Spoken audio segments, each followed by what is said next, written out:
them.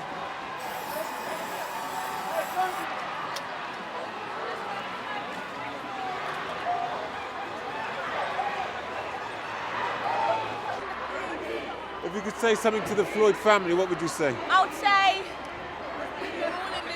absolutely, we're praying for you all the way from the UK. It's not a US matter, it's a UK matter too. Black people everywhere around the world, we're here with you. It's a movement and we're going to keep the momentum alive for as long as we can to get the necessary change. And what do you think is fundamental that would change racism? Let's all go back to Africa. That's the solution.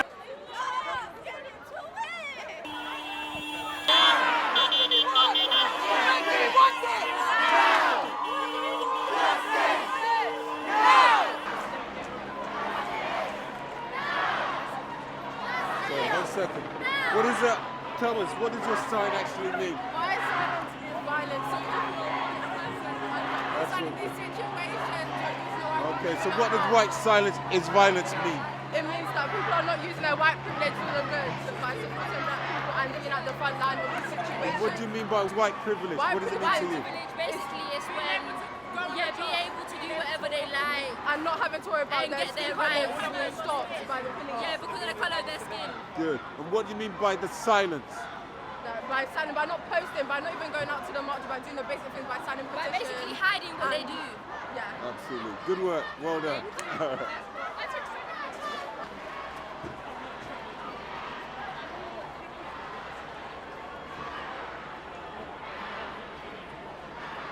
One second. What does your sign mean? I stand with you. Who are you talking to? Black people. Okay, and what does that represent for you? When I say I stand with you, what does that mean? I stand for everyone. Everyone's equal. We all stand together. We all work together. That's what it means to me.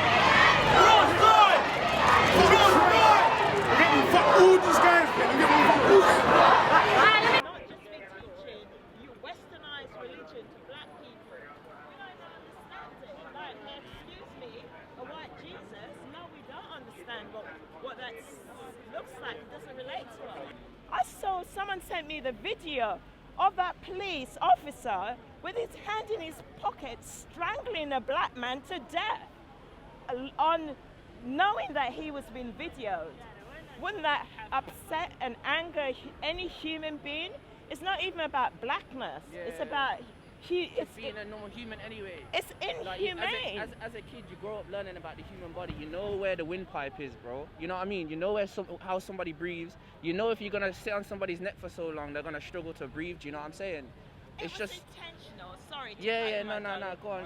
I think the intention was to commit murder. It doesn't take 4 police officers to arrest one individual. They don't seem to do that when it comes to a mass murderer. Dylan Roof was arrested without further violence after he killed 9 people in a church who were worshipping. They had no problems arresting him without any violence, but when it came to a black man, they have to use a brute force, and when there's a great risk that that person can die. Now my second reason for anger is the black churches. Where are they now that we are crying out? They're silent. They're complicit to our suffering. Black churches, they're a disgrace.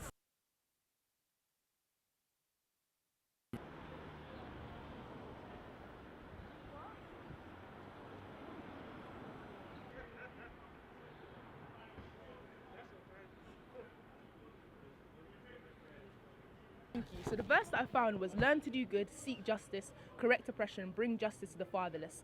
And it says that in Isaiah. And I think that as a church, of course, we want to do what Jesus does. That's the forefront of what we do. But it's just honing on these types of verses in these periods of time and being able to actually, you know what, we can protest and we can seek justice in a way that Jesus would, peacefully, in a way that is non-violent, and it's not necessarily about oppressing that anger, but channeling that anger into something whereby, yes, it's going to be productive and going to help the BAME, Black, Asian minority. So it's doing that, and especially in this Black Lives Matter, I know many people, my church is a very multicultural church, and many people are in actual fact taking to Facebook, taking to social media platforms, and really sticking up for those who are being oppressed in this time, which is specifically the Black community. So I believe my church is doing their part and doing what they can do, and as human beings we can always do more, but it's really just pushing that, and of course whilst we protest, sharing the love of God, sharing the gospel. Do you talk about race amongst yourselves? Yeah, we do. Yeah, we do. She has a good idea of the experience. My husband and my son and my nephews and I would say. And I've lived in different countries, etc. So I would, so I probably might have had different experiences than other, white women of 52. I would say, perhaps. So then when we're looking at solutions, then that's kind of the fundamental issue. Again, having more friends that you could talk to of colour, find a friend, or is it really, like you said, maybe the education or just living in other parts of the world? Where are the solutions, would you say? I think I definitely think people should find their African friends, so to speak. Like Donald Trump certainly, is their African American. I think the exposure to other cultures has to help. It really does.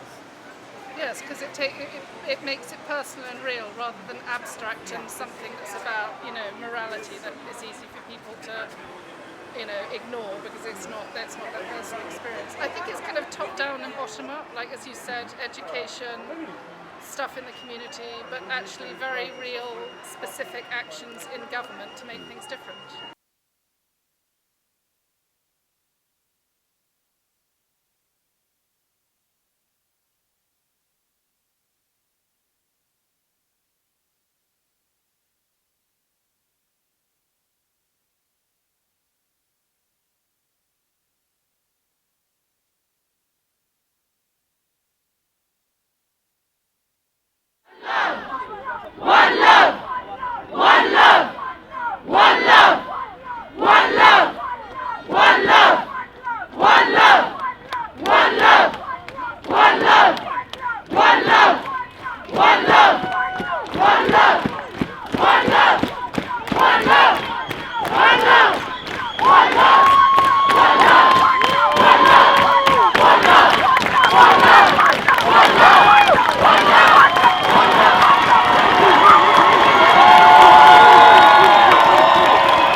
About today, fantastic mass mobilization with young people, the youth them at the heart of it. And in my many decades in the anti-racist struggle, what we're seeing here is black leadership of our own struggle, sparked by the worldwide revulsion at the horrific killing, a public lynching of George Floyd. And there is anger throughout the world. And we have white allies, and I'm seeing that. I see them side by side with us with placards saying, "White silence is violence." And I agree with that. Now is the time for everybody to step up to the challenge and seek justice so that police brutality against black men particularly is stopped. That in the criminal justice system we have true justice, that the jails are emptied of innocent black men, And let's remember that a few commercial properties, a few businesses burnt down, they can be rebuilt. But black lives, the murdered victims, can't be brought back to life. And so those politicians who are standing there and daring to attack protesters, they should be ashamed of themselves. They're just being populist, they're just getting votes. And as for Trump, well, he's a dictator and he's a disgrace to the human race. In fact, he should be wearing a pointy hat and a white robe and the colours of the KKK, because that's what he represents. He's a white supremacist, and white supremacy needs to be smashed along with racism in every aspect of society. Thank you for that. And just so I just pose a question. You mentioned the ages coming out today. As I said, you know, when you were much younger, you were out here as well. Yes. You're one of the few that stayed on the road of fighting against various different injustices. So what is your hopes and arguably fears for the young ones here today as regards to maintaining that energy? We know that the road is long, it's hard. Generally it doesn't pay very well either. So what is your hopes and arguable fears for the young ones on the march today? Well, I very much hope bring this young one in as young well. people like Sister Tracy here will keep up with the energy, because this is a marathon, not a sprint. It is something where we have to have stamina, have resilience, have strength to keep going. This is not just something for lockdown because we're stir crazy at home. This is for life, because black lives matter. Tracy. Black lives matter, and they do. The police needs to understand that, everyone else needs to understand that, schools need to understand that, not just black people or even our white friends. You understand? That's it. Excellent. And why are you here? I'm here to prove that we matter, to show that we matter, to make a point that I'm not going to stand down, I'm not going to sit at home and do nothing while you're killing our people, because it doesn't make sense. Being black doesn't give you a right to kill us. And then how would you articulate that moving forward to your young peers as well? Should they be involved in marches? It's a long thing. Protest, long thing. Of course. How, you know, again, is it ballot box? Is it a voting scenario? Is it forming organisations? Where would you take the energy from today? We start by marching, and once people in power realise that this is something that needs to be stopped, then we can start making ways on how we stop it. Because otherwise, they're not going to care. If we don't show that we care, if no one shows that we care about black lives, no one's going to care. I'm like, you don't even know, G. What I'd give to see my brothers, them have no beef. Like the rioters stand together as a whole team. We've only got one enemy, and that's the police. We came first, and the racists took our trophies. Look at the jewelers, and you'll see where our gold be. I ain't stupid, I ain't looting, I ain't stole seeds. It's reparations that was taking what they owe me.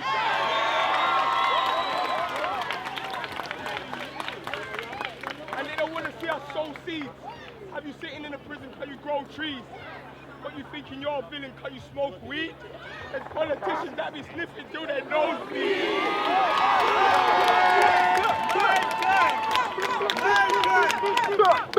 And unite! Cross on the arms! Cross on the arms! Sergeant of Black! Sergeant of Black! Mike Brown! Mike Brown! Trayvon Martin! Mark Duncan! Edson! Russian! No more! No more!